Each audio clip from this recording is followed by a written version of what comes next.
ఆగండి. ఈ మ్యాచ్‌లో ఒక విషయం ఉంది. అది వింటే మీరు స్కోర్ కార్డ్ మళ్ళీ చెక్ చేస్తారు. ఐర్లాండ్ ఇండియాని ఓడించింది అనేది అసలైన షాక్ కాదు. షాక్ ఏంటంటే వాళ్ళు తమ బెస్ట్ టీమ్‌తో కూడా ఆడలేదు. అవును. వాళ్ళ 5గురు రెగ్యులర్ ప్లేయర్లు లేకుండానే వాళ్ళ ముందు ఉన్నది వరల్డ్ ఛాంపియన్స్ టీమ్ అయిన ఇండియా. కానీ కొన్ని గంటల తర్వాత క్రికెట్ చరిత్రలోనే వాళ్ళు ఒక కొత్త పేజీ రాశారు.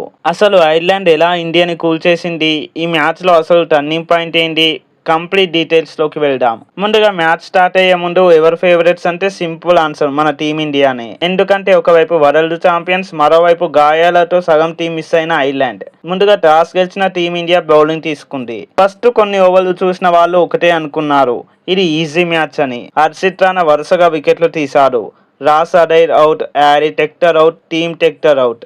30 రన్స్కి 3 వికెట్స్ పడిపోయాయి. ఆ టైంలో మ్యాచ్ చూస్తున్న వాళ్ళలో చాలా మంది మెంటల్గా మ్యాచ్ ముగించేశారు. కానీ అక్కడే ఒక పెద్ద తప్పు జరిగింది. క్రికెట్లో ఒక విషయం ఎప్పుడు గుర్తుపెట్టుకోవాలి, మ్యాచ్ కంప్లీట్ అయ్యే వరకు మ్యాచ్ కంప్లీట్ అయినట్టు కాదు. అక్కడికి వచ్చారు లర్కన్ టక్కర్. ఫస్ట్ అతను చాలా కూల్గా ఆడారు. అటువైపు గ్యారెట్ డిలానీ కూడా నిలబడ్డారు. మొదట్లో వాళ్ళు రిస్క్ తీసుకోలేదు, కానీ వాళ్ళ ప్లాన్ చాలా క్లియర్గా ఉంది. ముందు క్రీజ్లో సెట్ అవ్వాలి, తర్వాత అటాక్ చేయాలి. 14th ఓవర్ తర్వాత అసలు సినిమా స్టార్ట్ అయింది. 4లు, 6లు, గ్యాప్లలో షాట్స్. ఇండియా ఒక్కసారిగా ప్రెజర్లో పడిపోయింది. లర్కన్ టక్కర్ 50 కంప్లీట్ చేశాడు. గ్యారెట్ డిలానీ 49 దగ్గర ఆగిపోయాడు. చూస్తుండగానే ఐర్లాండ్ స్కోర్ 182 చేసేసింది.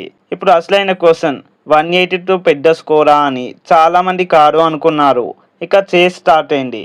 ఇక్కడే టీమిండియా ఫ్యాన్స్కి నమ్మకం పెరిగింది. ఎందుకంటే అభిషేక్ శర్మ ఎంట్రీ ఇచ్చాడు. అది బ్యాటింగ్ కాదు, పవర్ హిట్టింగ్ స్టార్మ్ వచ్చేసింది. 4, మరో 4, 6, మరో 6. ఐర్లాండ్ బౌలర్స్ చూస్తూ ఉండిపోయారు. జస్ట్ 20 బాల్స్లోనే 50. స్ట్రైక్ రేట్ వచ్చేసి ఏకంగా 250. ఆ టైంలో అందరూ ఒకటే అనుకున్నారు, మ్యాచ్ అయిపోయింది. కానీ క్రికెట్కి ఒక బ్యాడ్ హ్యాబిట్ ఉంది, మీరు రిలాక్స్ అయినప్పుడే అది సాకిస్తుంది. అభిషేక్ శర్మ అవుట్ అయ్యారు. సరే, ఒక్క వికెట్ మాత్రమే అని అనుకున్నారు. బట్ తర్వాత Ishan Kishan out, Shreyas Iyer out, Tilak Varma out, Washington out. ఒక్కసారిగా మ్యాచ్ మొత్తం చేంజ్ అయిపోయింది. ఇండియా చేతిలో ఉన్న మ్యాచ్ నెమ్మదిగా జారిపోవడం స్టార్ట్ అయింది. ప్రెజర్ పెరిగింది, డాట్ బాల్స్ పెరిగాయి, తప్పులు కూడా పెరిగాయి. అక్కడే ఐర్లాండ్ ఒక్క ఛాన్స్ కూడా వదలలేదు. చివరికి ఇండియాని 148కే ఆల్అౌట్ చేసేసింది. దీంతో ఐర్లాండ్ 34 రన్స్ భారీ విజయం సాధించింది. ఇది కేవలం ఒక గెలుపు కాదు, ఒక మెసేజ్. టీం పెద్దదా చిన్నదా అని తమ పేరు నిర్ణయించరు. ఈరోజు ఎవరు బాగా ఆడారో వాళ్ళే గెలుస్తారు. మరి ఇప్పుడు మీకు ఒక ప్రశ్న, ఐర్లాండ్ ఈరోజు కేవలం ఒక మ్యాచ్ గెలిచిందా, లేక ప్రపంచ క్రికెట్కి ఒక హెచ్చరిక పంపిందా? మీ ఒపీనియన్ కామెంట్లో చెప్పండి. ఈ వీడియో నచ్చితే లైక్, షేర్ అండ్ సబ్స్క్రైబ్ చేయండి. మరో వీడియోతో మళ్ళీ కలుద్దాం. Thanks for watching. జై హింద్.